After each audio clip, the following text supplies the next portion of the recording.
wengane zakwethu la nginiphathele indaba ezithinta inyanga yodumo umzo uDr Khehlelezi. uKhehlelezi uvuke ezibhedlela ngemuva kokuthi ade ebuya phesheya kweyilwandle la ade eyosebenza khona umsebenzi wethu. Kodwa-ke ngaloko kukhuluma kakhulu uKhehlelezi useyiphumela obala wathi cha ubengaguli kodwa nje ade eyo-check-a izifo ukuthi azikho yini izifo ezimngenile njengomuntu ade engekho kuleli. Nansi inkulumo yakhe.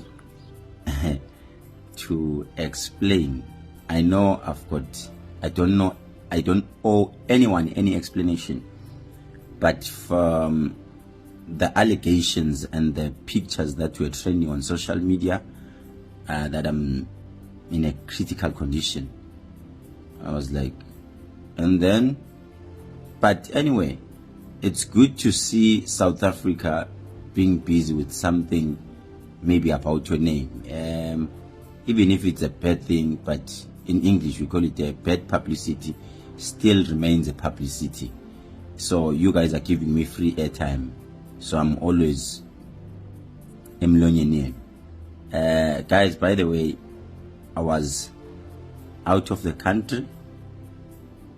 I went to Togo, which means I went to 3 countries: Addis Ababa, then I went to Togo, then I ended up in Cotonou, which is Benin. So when you're traveling to these countries, you need to have yellow fever, and there are mosquitoes and different diseases, monkeypox, malaria. So when I came back, I had to go and do ama-checkups. Ngadonsa amagazi. Mina ke ngumuntu kancane kancane uhamba udonsa igazi just to check my health ukuthi ngiyayini.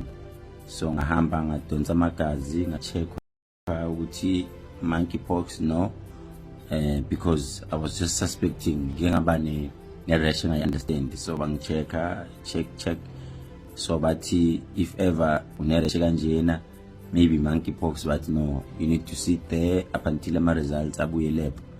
So abuya again. I spent only a night, nothing serious. Bangichecka send bang release, but no, it's fine. Uzoso ke niyamazi njengoba igama lakhe lithi Uzoso uhlala osanje indaba. There was nothing serious. Izitha zami go back and have ama conferences ukuthi ningishaya kanjani, because ngiyaphila ngumqemane. Cha angiguli ngi-right nje. Ngi-right, bachekile bacheka bathi no, everything is okay. Yeah, kuyatrenda angazi ini lento yani, but anyway guys, I'm back. Izinto ngibuye nazo bayazi ke osomabhizinisi abakhulu nabancane